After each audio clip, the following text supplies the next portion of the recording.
Hello everyone, मैं हूं आपका दोस्त, आपका भाई शशि। और अड्डा 24/7 में आज हम भौतिकी विज्ञान के बारे में जानेंगे, जिसमें हम मात्रक एवं विमाएँ के बारे में पढ़ेंगे। मात्रक एवं विमाएँ में क्या है, जैसे यूनिट्स, डायमेंशन और मेजरमेंट, इसके बारे में हम अध्ययन करेंगे, अच्छी तरह से अध्ययन करेंगे। जैसे हम पहले क्या होता था, पहले के ज़माने में, पहले जब मापने की कोई पद्धति नहीं थी, तो हम कोई भी वस्तु किसी भी व्यक्ति को कितने भी मात्रा में, कितने भी क्वांटिटी में दे देते थे। लेकिन अब ऐसा नहीं है, अब उसमें सुधार किया गया। तो ये सुधार कब किया गया, तो उसके बारे में जानेंगे।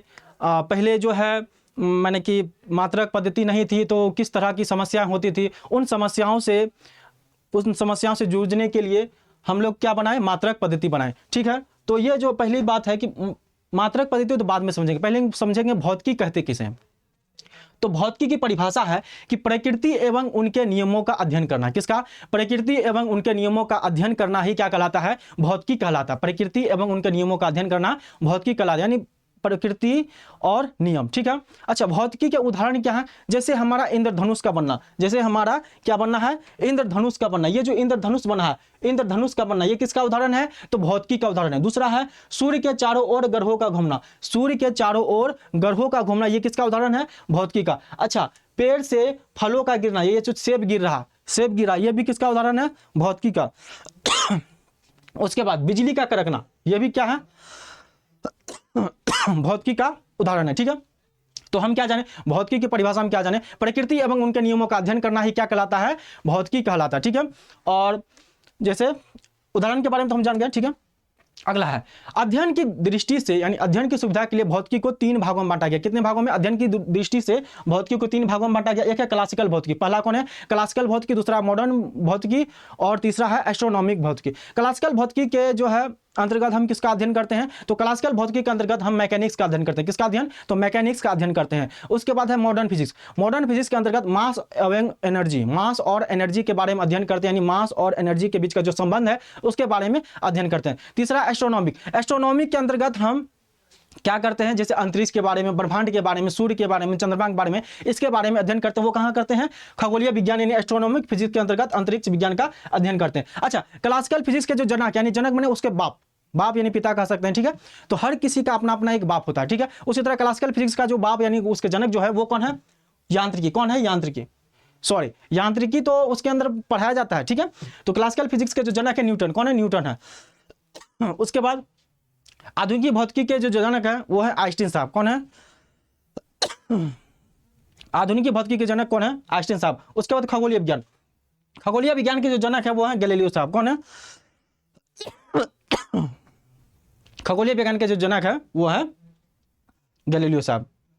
उसके बाद देखिए, उसके बाद हमारा आया मात्रक पद्धति। कौन आया, मात्रक पद्धति।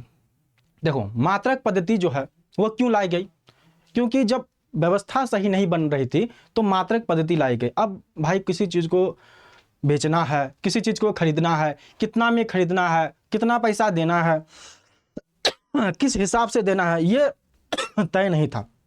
तो इसके लिए सोचा गया, एक मीटिंग बैठाया गया। तो ये मीटिंग पहले कहाँ बैठी थी, फ्रांस में बैठी थी। कहाँ बैठी थी, फ्रांस में बैठी थी। ठीक, फ्रांस में कब, 1600 ईस्वी में। कब, तो 1600 ईस्वी में फ्रांस में एक मीटिंग बैठी कि भैया अब ऐसे काम नहीं चलेगा, अब ऐसे काम नहीं चलेगा, अब हमको मात्रक पद्धति लानी होगी। तो पहला मात्रक पद्धति कहाँ से आई है, फ्रांस से, जिसको हम कहते हैं एपीएस मात्रक पद्धति। क्या कहते हैं, एपीएस मात्रक पद्धति। एपीएस मात्रक पद्धति को ब्रिटिश मात्रक पद्धति भी कहा जाता है। अच्छा, एपीएस में कौन कौन सा, एक एफ है, एक पी है और एक एस है।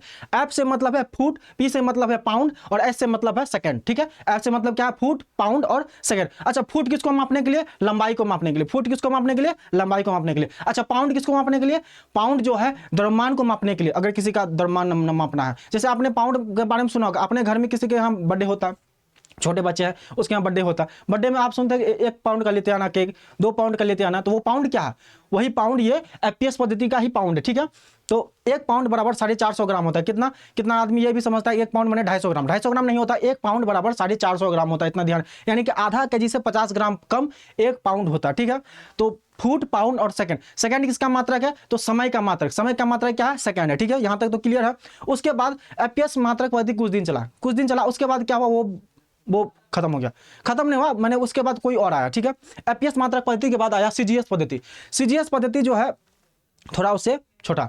सीजीएस पद्धति में जैसे क्या है, सी है, जी है और एस है। सी का मतलब सेंटीमीटर, जी का मतलब ग्राम और एस का मतलब सेकंड। तो सी का मतलब सेंटीमीटर, जी का मतलब ग्राम और एस का मतलब सेकंड। ये भी कब आया था? ठीक है, तो सेंटीमीटर, सेंटीमीटर किसको नापने के लिए? सेंटीमीटर लंबाई को नापने के लिए। सेंटीमीटर किसको नापने के लिए? लंबाई को नापने के लिए। और ग्राम द्रव्यमान को मापने के लिए। और सेकंड जो है वो समय को मापने के लिए। तो दूसरा क्या आया था? सीजीएस मात्रक पद्धति, जिसको हम गॉसियन मात्रक पद्धति भी कहते हैं। जिसको क्या कहते हैं? गॉसियन सिस्टम, यानी कि गॉसियन मात्रक पद्धति भी कहते हैं। उसके बाद आया एमकेएस। उसके बाद कौन आया? एमकेएस। यानी इसके बाद पहले एपीएस आया, सीजीएस आया, उसके बाद कौन आया? एमकेएस। एमकेएस मात्रक पद्धति जो है उसको हम मीट्रिक पद्धति भी क्या कहते हैं? क्या कहते हैं? एमकेएस मात्रक पद्धति को मीट्रिक मात्रक पद्धति भी कहते हैं। एमकेएस में कौन है? एम, के और एस। एम से मीटर, के से किलोग्राम और एस से सेकंड। अच्छा, लंबाई को मापने के लिए मीटर, किलोग्राम को मापने के लिए किलोग्राम, माने कि द्रव्यमान को मापने के लिए किलोग्राम, और समय को मापने के लिए सेकंड। अच्छा, तीनों में आप एक कॉमन देखे होंगे कि समय को मापने के लिए सेकंड का ही इस्तेमाल किया जाता है। अगर पूछ दिया जाए समय का जो यूनिट है वो एपीएस में क्या है, सीजीएस में क्या है और एमकेएस में क्या है, तो आप क्या कहेंगे? तीनों में एक जैसा है। उसके बाद आया लास्ट में कौन? SI unit. एसआई यूनिट इसलिए बना कि हर जगह का अपना, जैसे कहीं एपीएस पद्धति चल रहा है, कहीं सीजीएस पद्धति चल रहा है, कहीं एमकेएस पद्धति चल रहा है, सिस्टम चल रहा है। अब कोई बंदा गया जहां एपीएस पद्धति चल रहा है, वहां उसको दिक्कत हुआ, उसके घर में सीजीएस चल रहा है, कहीं जा रहा है। मैंने कहने का मतलब उसके देश में एपीएस पद्धति चल रहा है, दूसरे देश में गया सीजीएस पद्धति, तो उसको सामान खरीदने बेचने में दिक्कत हो रहा था। तो ऐसा फिर मीटिंग एक बैठाया गया कि भैया ऐसा होना चाहिए कि सभी जगह का जो मात्रक पद्धति हो वो क्या हो? समान हो। सभी जगह मात्रक पद्धति क्या हो? समान हो, कहीं का कोई भेदभाव नहीं हो। तो उसके लिए एक बनाया गया एसआई यूनिट। क्या? अंतर्राष्ट्रीय मात्रक। अंतर्राष्ट्रीय मात्रक पद्धति यानी कि ऐसा मात्रक पद्धति है कि हर जगह समान, कोई भेदभाव नहीं, कोई भेदभाव नहीं। तो उसके बाद क्या भैया? अंतर्राष्ट्रीय मात्रक पद्धति। तो अंतर्राष्ट्रीय मात्रक पद्धति में भी अब आप सोचिएगा कि इसमें क्या होगा? लंबाई के लिए क्या होगा, द्रव्यमान के लिए क्या होगा, समय के लिए क्या होगा। तो इसमें भी जो है कोई चेंज नहीं हुआ। ये जो एमकेएस मात्रक पद्धति है ना, उसी का नवीनतम रूप है, यानी कि उसी को जो है डेंटिंग पेंटिंग करके बना दिया गया एमकेएस मात्रक पद्धति। समझ रहे? एमकेएस मात्रक पद्धति कहीं से उठ के नहीं आया है। वो एमकेएस माने एसआई मात्रक पद्धति कहीं जो है एमकेएस मात्रक पद्धति का ही, जैसे नहीं होता है किसी चीज को रंगा देना, पेंट कर देना, फिर उसको दिखा देना, देखो ये हमारा एसआई मात्रक पद्धति है। ठीक है, तो एसआई मात्रक पद्धति कहीं से आया नहीं है, वो एमकेएस पद्धति का ही एक नवीनतम रूप है। ठीक है, यहां के बाद है अब मूल एवं पूरक मात्रक, जिसे हम फंडामेंटल और सप्लीमेंट्री यूनिट्स कहते हैं। अब भैया मूल मात्रक क्या है? मूल मात्रक क्या है? तो वे मात्रक जो अपने आप में स्वतंत्र होते हैं। जैसे होता है ना कोई जिसको कोई टोकने वाला नहीं है, जो मन माया वो किया, ठीक है, तो वो क्या होता है? स्वतंत्र आदमी। बीड़ी फेंक रहा है, ठीक है, कुछ भी कर रहा है, उसका कोई मतलब नहीं, कहीं जा रहा है, कहीं कुछ कर रहा है, तो उसे हम क्या कहते हैं? स्वतंत्र। उसको कोई रोकने टोकने वाला नहीं है। ठीक है, तो उसे हम क्या कहते हैं? मूल एवं पूरक मात्रक। अच्छा, मूल एवं पूरक मात्रक कितने हैं? तो मूल एवं पूरक मात्रक टोटल है 7। कितने हैं? जिसको हम एसआई यूनिट भी कहते हैं। फंडामेंटल यूनिट को फंडामेंटल यूनिट को एसआई यूनिट भी कहते हैं। और फंडामेंटल यूनिट टोटल कितने? 7 है। कौन है? लंबाई, द्रव्यमान, समय, तापमान, विद्युत धारा, ठीक है, उसके बाद ज्योति तीव्रता, पदार्थ की मात्रा। ठीक है, अच्छा, लंबाई का जो यूनिट है, लंबाई का यूनिट क्या है? वो है मीटर। कौन है? मीटर। लंबाई का यूनिट क्या है? मीटर है। द्रव्यमान का यूनिट क्या है? द्रव्यमान का यूनिट है किलोग्राम, जिसको हम केजी कहते हैं। उसके बाद समय का मात्रक क्या है? सेकंड। समय का मात्रक क्या रखा गया है बाबू? सेकंड। उसके बाद ताप का मात्रक रखा गया है केल्विन। ताप का मात्रक क्या रखा गया है? केल्विन। उसके बाद धारा का मात्रक रखा गया है एम्पियर। धारा का मात्रक क्या रखा गया है? एम्पियर। और ज्योति तीव्रता का मात्रक रखा गया है कैंडेला। ज्योति तीव्रता का मात्रक क्या रखा गया है? कैंडेला। उसके बाद पदार्थ की मात्रा को रखा गया है मोल। पदार्थ की मात्रा को क्या रखा गया है? मोल। ठीक है, इसका डायमेंशन, लंबाई का डायमेंशन एल है, कैपिटल एल, उसको ब्रैकेट से, बड़ी ब्रैकेट से घेर दिया है। द्रव्यमान का कैपिटल एम, समय का कैपिटल टी, ताप का कैपिटल के, और धारा का कैपिटल ए, और ज्योति तीव्रता यानी कैंडेला का यहाँ सी डी होगा। ठीक है, यहाँ पे सी डी को ऐसे इस तरह कर देना है। ठीक है, यहाँ देखिए, और यहाँ पदार्थ की मात्रा मोल को भी मोल इस तरह कर दिया जाता है। ठीक है, इस पर ध्यान देना है। ठीक है, यहाँ कुछ मिस प्रिंटिंग हो गया, एक मिनट। उसके बाद तो ये था मूल मात्रक। तो मूल मात्रक कितने हैं? टोटल 7 है, जिसको हम फंडामेंटल यूनिट कहते हैं। मूल मात्रक में जैसे लंबाई, द्रव्यमान, ताप, समय, विद्युत धारा, ज्योति तीव्रता और पदार्थ की मात्रा। लंबाई का मात्रक मीटर, लंबाई का मात्रक कौन है? मीटर। द्रव्यमान का मात्रक केजी, द्रव्यमान का मात्रक कौन है? केजी। समय का मात्रक कौन है? सेकंड, समय का मात्रक कौन है? सेकंड। उसके बाद विद्युत धारा का मात्रक, विद्युत धारा यहाँ देखिए, विद्युत धारा कहाँ है? यहाँ देखिए, विद्युत धारा का मात्रक क्या है? एम्पियर। उसके बाद ज्योति तीव्रता का मात्रक क्या है? कैंडला। उसके बाद पदार्थ की मात्रा का पदार्थ की मात्रा का मात्रक क्या है? मोल। यहां तक तो कोई दिक्कत नहीं होना चाहिए। उसके बाद है कि सप्लीमेंट्री यूनिट।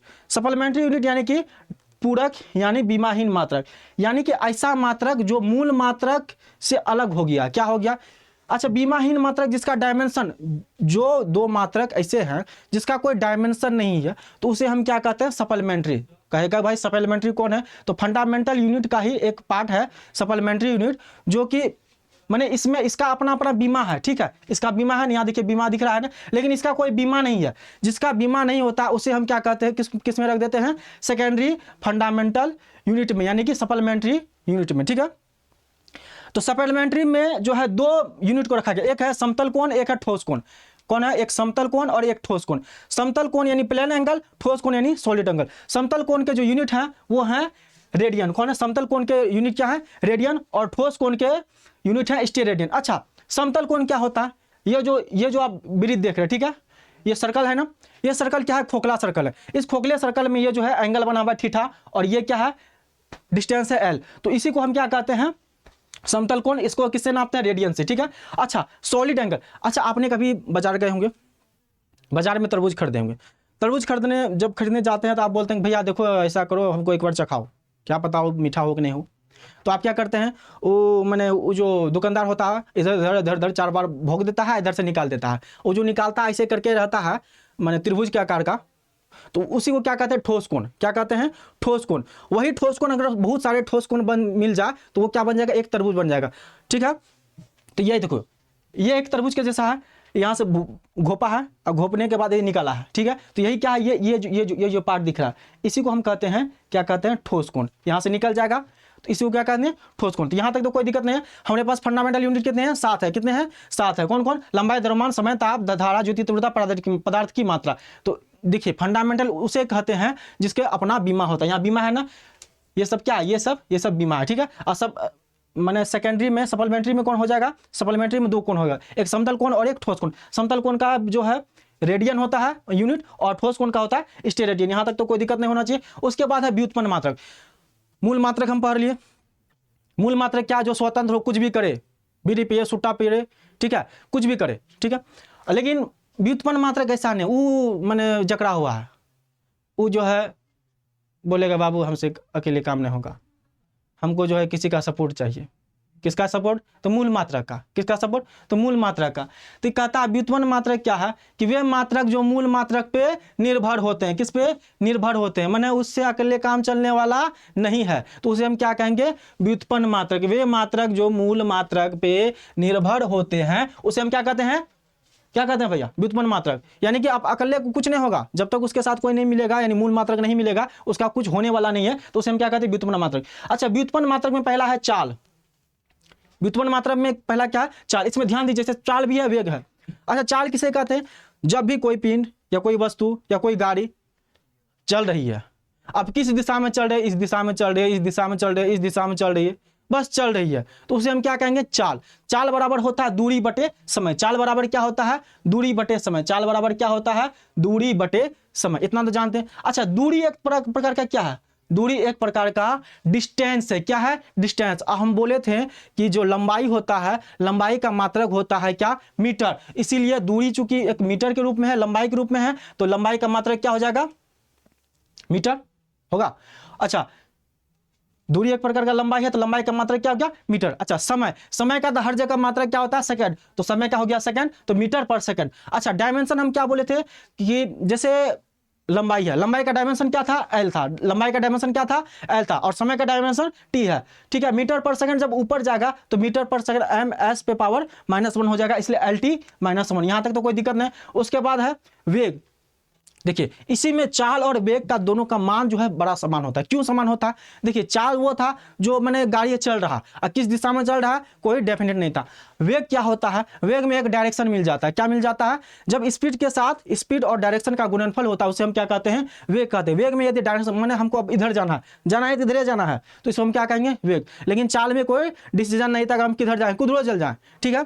अब वेग में उसमें डिसीजन है कि भैया हमको इधर जाना है, इधर जाना है, इधर जाना है, ठीक है। तो इसको हम क्या कहेंगे? वेग कहेंगे, ठीक है। इसलिए चाल और वेग का मान दोनों समान। क्यों समान?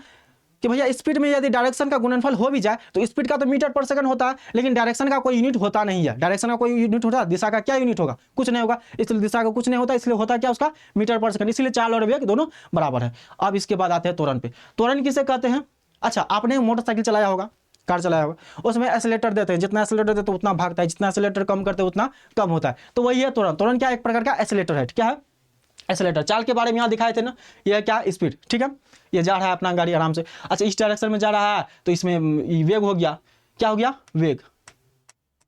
अगर इसका मैंने डायरेक्शन नहीं निर्धारित था तो जाओ स्पीड में खाली चाल हो रहा। उसके बाद है एक्सीलरेशन। यहाँ देखिए एक्सीलरेशन। एक्सीलरेशन कहता है वेग में परिवर्तन की दर को, मान लो एक वेग क्या है? अपना एक डायरेक्शन चल रहा, अब स्विच करके चल जाएगा, ठीक है। तो वेग में परिवर्तन हुआ, एक्सीलेटर मारा तो धड़ाक से चल गया, और धीरे धीरे कम हो गया। तो वेग में क्या हो रहा है? आराम से। एक होता आराम से समान वेग से जाना, समान वेग से जाना। एक होता जा रहा ऐसे जा रहा, ऐसे जा रहा, ऐसे जा रहा, ठीक है। तो उसको क्या कहते हैं? वेग कहते हैं। वेग में परिवर्तन। अब देखिए यहाँ एक आराम से जा रहा है, ये तुरंत इतना स्पीड में जा रहा है, देखिए लग रहा है कि फाड़ फूड़ देगा किसी को। तो ये क्या? वेग में परिवर्तन है। तो वेग में परिवर्तन का जब दर, वेग में जब परिवर्तन की दर को हम क्या कहते हैं? त्वरण कहते हैं। अच्छा, त्वरण दो प्रकार का होता है, एक होता है त्वरण, एक होता है मंदन। अच्छा, त्वरण किसे कहेंगे? अगर हम एक्सीलरेटर दे रहे हैं एकदम कड़ा से तो उसको हम क्या कहेंगे? त्वरण। अगर हम एक्सीलरेटर कम कर रहे हैं, जैसे भीड़ भाड़ वाला एरिया है उसमें एक्सीलरेटर कम कर दिए, तो उसे हम क्या कहेंगे? मंदन कहेंगे, जिसको रिटार्डेशन कहते हैं। क्या कहते हैं? रिटार्डेशन, ठीक है। तो त्वरण का वेग में परिवर्तन। अच्छा, यहाँ भी में यहाँ त्रिभुज बना हुआ, त्रिभुज का मतलब है परिवर्तन, परिवर्तन को दिखा रहा है, ठीक है। वेग में परिवर्तन की दर, दर को हम टी से डिनोट करते हैं। तो वेग का क्या था? मीटर पर सेकंड, और टी एगो एक्स्ट्रा था इसलिए एक और सेकंड आया, इसलिए मीटर पर सेकंड स्क्वायर। ऊपर जाएगा तो ms पे पावर -2 हो जाएगा, मीटर पर सेकंड स्क्वायर। ऐसे हो जाएगा मीटर पर सेकंड स्क्वायर। अब मीटर का होता है l डायमेंशन, मीटर का क्या होता है? डायमेंशन l, और सेकंड का t, तो LT-2। यहाँ तक तो कोई दिक्कत नहीं। उसके बाद है फोर्स। अब फोर्स क्या है? यहां देखिए फोर्स का दिखाई दे रहा, कोई भी पिंड है, कोई भी वस्तु है, उसका अपना एक द्रव्यमान होता है। क्या होता है? द्रव्यमान। अच्छा, द्रव्यमान के साथ यदि एक्सेलरेशन जुड़ जाए, मान ले ये कार का द्रव्यमान है, अपना भारी भरकम कार है, एक्सेलरेशन जा रहा है, ठीक है, भारी भरकम कार है, एक्सेलरेशन जा रहा है, तो क्या होगा? मास और एक्सेलरेशन का गुणनफल जो होगा तो वो क्या होता है? फोर्स होता है। अब भैया इसके अंदर मास है, क्या है? मास है, और एक्सेलरेशन भी पूरा है। तो मास और एक्सेलरेशन जब गुणनफल होता है तो इसके सामने कुछ रहेगा तो क्या टकराएगा, तो क्या हल होगा? इसका चुर्च हो जाएगा। तो ये अपना बल दिखा रहा है, देखो अपने पास कितना बल है, इसको तोड़ दिए हैं। क्या कर दिए हैं? तोड़ दिए हैं। इसके पास पूरा बल है, मास भी है और एक्सेलरेशन है। जब मास और एक्सेलरेशन के साथ कोई जाता है तो बहुत भयंकर टकराव होता है। क्या होता है? भयंकर टकराव होता है। इसी को हम क्या कहते हैं? फोर्स। तो मास और एक्सेलरेशन के गुणनफल को हम क्या कहते हैं? बल कहते हैं। यहां देखिए मास और एक्सेलरेशन के, ये मास है और एक्सेलरेशन के गुणनफल को हम क्या कहते हैं? बल कहते हैं। यहां से दिख रहा है। अच्छा, मास का जो इधर से हम आ जाते हैं, ठीक है। मास का जो है यूनिट क्या है? केजी। मास का यूनिट क्या होता है? केजी। और एक्सेलरेशन का मीटर पर सेकंड स्क्वायर। यहां देखिए एक्सेलरेशन का मीटर पर सेकंड स्क्वायर, तो केजी का क्या हो जाएगा? एम। अच्छा, केजी का यूनिट क्या था, मैंने डायमेंशन क्या था, हम क्या बताए थे? केजी का डायमेंशन होगा एम, और ये मीटर पर सेकंड, तो मीटर का तो एल हो जाएगा, पर सेकंड का ऊपर जाएगा तो t-2 हो जाएगा, इसलिए mL-t-2। यहां तक तो कोई दिक्कत नहीं है। उसके बाद आता है संवेग। संवेग क्या होता है?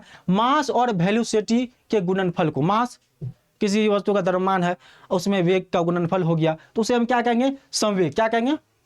मास और वेग। संवेग क्या होता है? कोई जो है छक्का मारता है, ठीक है, अपना एक मास है, अब मारा छक्का, तो ये का मास और वेलोसिटी का गुणनफल हो गया, तो इसको हम क्या कहते हैं? संवेग, ठीक है। तो मास का क्या हो जाएगा? यूनिट केजी, और वेलोसिटी का क्या हो जाएगा? मीटर पर सेकंड। दोनों से मिलकर क्या हो जाएगा? mL-t-1। यहां तक तो कोई दिक्कत नहीं होना चाहिए। अगला है आवेग। आवेग, आवेग देखिए क्या होता है? आवेग में क्या होता है? फोर्स और टाइम, बल होता है और उसके साथ टाइम, तो बल और टाइम के गुणनफल को हम क्या कहते हैं? आवेग कहते हैं। आवेग को इंग्लिश में कहा जाता है इंपल्स। फोर्स गुना टाइम। अच्छा, फोर्स को हम न्यूटन, देखो फोर्स का जो मात्रक है, यानी फोर्स को किसने निकाला था, न्यूटन साहब ने निकाला था, इसलिए इसमें न्यूटन का नाम आ गया कि ठीक है, फोर्स का जो एसआई मात्रक में न्यूटन आ गया, क्योंकि फोर्स को किसने निकाला था, न्यूटन साहब ने निकाला था। एस जो है टाइम का सेकंड हो जाएगा, तो एन एस, और उसके बाद इसका क्या निकल गया डायमेंशन, एम एल टी -1, ठीक है। उसके बाद गुरुत्वाकर्षण नियतांक, गुरुत्वाकर्षण नियतांक, अच्छा ये क्या है, ये कोई दो पिंड है, एक बड़ा पिंड है एक छोटा पिंड है, ठीक है।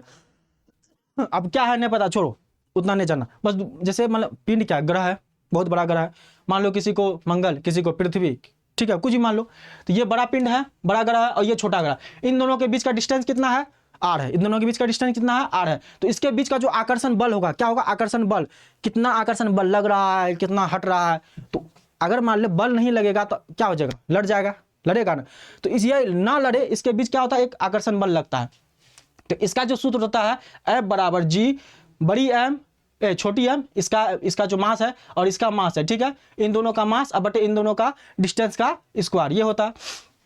तो यहां देखो F बराबर G, छोटी एम बड़ी एम बाय आर स्क्वायर, यानी डिस्टेंस का स्क्वायर। तो ये पूरा निकल के ये हो गया m-1 L3t-2। इसको जब सॉल्व करेंगे, अभी सॉल्व करने का समय नहीं है, इसको जब सॉल्व करेंगे तो आपको पता चल जाएगा। उसके बाद प्लांक स्थिरांक, प्लांक कांस्टेंट क्या होता है, E बराबर एच न्यू, E बराबर एच न्यू, H बराबर E बाय न्यू होता है, E गुना टी, ml2t-2 t-1 t⁻1, तो ml2 t-1 हो जाता है, ठीक है। उसके बाद प्रतिरोध, प्रतिरोध यानी रेसिस्टेंट। अच्छा प्रतिरोध मतलब क्या होता है, कोई भी चीज को रोकना, क्या होता है, रोकना, किसी के आगे है तुमसे नहीं होगा, किसी को रोकना, तो उसे हम क्या कहते हैं, प्रतिरोध। तो प्रतिरोध का होता है V बराबर IR, R बराबर VI हो जाता है।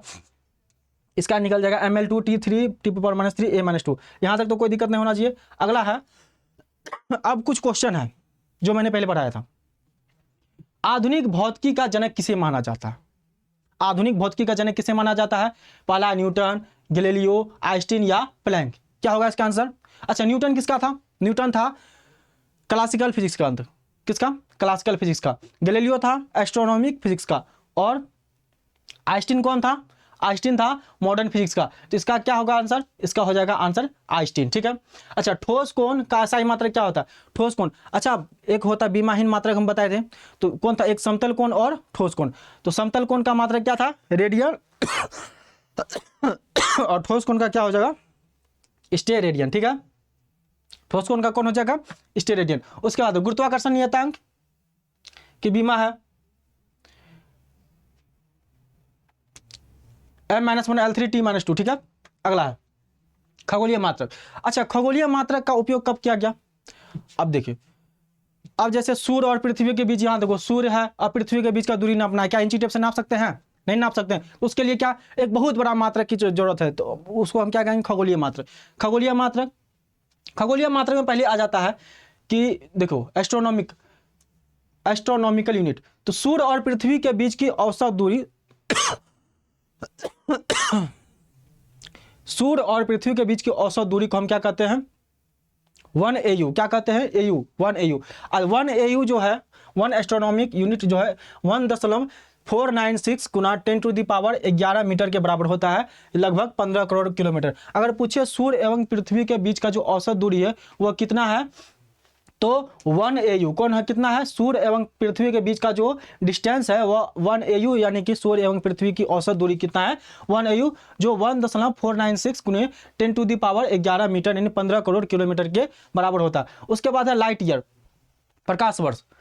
प्रकाश वर्ष क्या है, सूर्य प्रकाश द्वारा निर्वात में 1 वर्ष में चलेगी दूरी को हम क्या कहते हैं, प्रकाश वर्ष। सूर्य प्रकाश द्वारा निर्वात में 1 वर्ष में चलेगी दूरी को क्या कहते हैं, प्रकाश वर्ष। और 1 लाइट ईयर 9.46 गुना 10⁻15 मीटर के बराबर होता है। उसके बाद पार्सेक, दूरी की सबसे बड़ी इकाई को हम क्या कहते हैं, पार्सेक। अच्छा दूरी की सबसे बड़ी इकाई क्या होती है, पार्सेक। एक पार्सेक जो कितना 3.26 लाइट ईयर यानी कि प्रकाश वर्ष के बराबर होता है, ठीक है। उसके बाद अच्छा दूरी मापने की सबसे छोटी इकाई क्या होती है, फर्मीमीटर। दूरी मापने की सबसे, अच्छा फर्मीमीटर क्या है, जो नाभिकीय त्रिज्या, अच्छा सबसे छोटा क्या, परमाणु, परमाणु में छोटी क्या है, नाभिकीय। तो नाभिकीय त्रिज्या को मापने के लिए जिस यूनिट से मापा जाता है उसे हम क्या कहते हैं, फर्मीमीटर। एक फर्मीमीटर 10⁻−15 मीटर के बराबर होता है, जो नाभिकीय त्रिज्या की डिस्टेंस को नापता है। उसके बाद एटॉमिक रेडियस, परमाणु त्रिज्या, एक एंगस्ट्रॉम, जिसको क्या कहते हैं, एंगस्ट्रॉम। 1 एंगस्ट्रॉम 10⁻10 मीटर के बराबर होता है। एक पिकोमीटर जो है 1 PM होता है, जो 10⁻12 मीटर होता है। अब है धरती और समुद्र। 1 माइल 1600 मीटर के बराबर होता है। 1 नॉटिकल मील यानी समुद्र की दूरी मापना है तो वो कितना 1800 मीटर के बराबर होता है। गति मापन, ठीक है, जैसे शिप, ये सब उतना जोड़ी नहीं, ठीक है। आगे देखो, अब है द्रव्यमान के मात्रक, सबसे बड़ी। अच्छा, द्रव्यमान को मापने के लिए सबसे, मान ली हर चीज का मात्रक होता है, तो द्रव्यमान के मापने के लिए, अजय जैसे सूर्य को मापना है तो सूर्य को मापने के लिए किसका मात्रक होगा, तो द्रव्यमान के मापने के लिए सबसे बड़ा यूनिट जो होता है 1 CSL होता है, यानी कि चंद्रशेखर लिमिट, CSL, ये क्या है, चंद्रशेखर लिमिट। तो सूर्य को मापना है तो उसके लिए हम बटखरा से तो नहीं नाप सकते 1 kg 5 kg वाला, तो उसके लिए CSL यूनिट होता है। अच्छा, एक CSL यूनिट जो 1.4 मास ऑफ सन, यानी सन का मास और 1.4 के बराबर होता है, ठीक है। तो 1 CSL 1.4 गुना 2 गुना 10 टू द पावर 30 kg होता है, जो 2.8 गुना 10 टू द पावर 30 kg के बराबर होता है। अच्छा, द्रव्यमान मापने की सबसे छोटी इकाई क्या होती है, तो AMU। द्रव्यमान मापने की सबसे छोटी इकाई क्या होती है, AMU, एटॉमिक मास और यूनिट, एटॉमिक मास यूनिट, यानी कि परमाणु। परमाणु का जो परमाणु द्रव्यमान का जो सबसे मात्रक होता है छोटका, उसको हम क्या कहते हैं, AMU। एक AMU बराबर होता है 1.67 गुना 10 टू द पावर -27 kg, ठीक है, 10 टू द पावर -27 kg। यहां तक तो कोई दिक्कत नहीं है। अगला है समय के मात्रक। समय के मात्रक में, अच्छा, समय मापने की सबसे बड़ी इकाई, समय मापने की सबसे बड़ी इकाई क्या है, समय मापने की सबसे बड़ी इकाई सोलर डे है। क्या, सोलर डे। एक सोलर डे 365 गुना 1/4 के बराबर होता है, यानी 365 दिन 1/4 डेज के बराबर होता है, यानी 365 दिन 6 घंटे के बराबर होता है। उसके बाद 4 ईयर में यही 6 घंटे कितना हो जाता है, 24 घंटे के बराबर हो जाता है, ठीक है, जो लीप ईयर होता है। 365 दिन 6 घंटे, 365 दिन 6 घंटे होता है, और 4 ईयर्स में 6 घंटे जब मिल जाता है तो 24 ईयर यानी 1 घंटा 1 दिन बन जाता है, तो वही 365 प्लस 1 दिन, तो 366 दिन, ये जो होता है लीप ईयर। कौन सा होता है, लीप ईयर, हर 4 वर्ष पर लगता है। उसके बाद समय मापने की सबसे छोटी इकाई सेक कहा जाता है। समय मापने की सबसे छोटी इकाई क्या होती है, सेक होती है, और 1 सेक 10 टू द पावर -8 सेकंड के बराबर होता है, ठीक है। उसके बाद दूरी की सबसे बड़ी इकाई, कुछ क्वेश्चन है, दूरी की सबसे बड़ी इकाई कौन होती है, तो दूरी की सबसे बड़ी इकाई पार्सेक होती है, ठीक है। अच्छा, फर्मी मीटर किसके बराबर होता है, fermi metre 10 to the power -15 metre के बराबर होता है। अच्छा, एक AMU, ठीक है, एक AMU का मान कितना होता है, तो एक AMU का मान होता है 1.67 × 10 टू द पावर -27 kg के बराबर होता है। यहां तक तो हो गया। अब देखिए, अब लास्ट में है कि एक ब्रह्मांड से लेकर नाभिक तक भौतिक सब कुछ माप सकती है। भौतिक जो है सब कुछ माप सकती है, इसमें कोई दिक्कत नहीं है, ठीक है। भौतिक किसी को माप सकती है, आपको भी माप सकती है, हमको भी माप सकती है, किसी को माप सकती है, ठीक है। अब ये कुछ शाखाएं हैं, इसके बारे में भौतिक विज्ञान में मात्रक में भी, इसमें क्या था, शाखाएं थी, इसमें मूल मात्रक, कुछ की पॉइंट है। भौतिक विज्ञान में शाखाएं कितनी है, 3, क्लासिकल, मॉडर्न और एस्ट्रोनॉमिक, ये सब बता दिए थे पहले, ये सब की पॉइंट है, ठीक है, इसको आप अध्ययन कर सकते हैं। तो आज के लिए इतना ही। अगले वीडियो में फिजिक्स के नए टॉपिक के बारे में हम डिस्कस करेंगे, और अगर आपको वीडियो अच्छा लगा हो तो मेरे चैनल को सब्सक्राइब कीजिएगा, ठीक है, हो सके तो शेयर भी कीजिएगा, अच्छा लगे तो कुछ फीडबैक दीजिएगा। आगे हम क्या बोले, कुछ नहीं बोल सकते हैं। जय हिंद, जय भारत।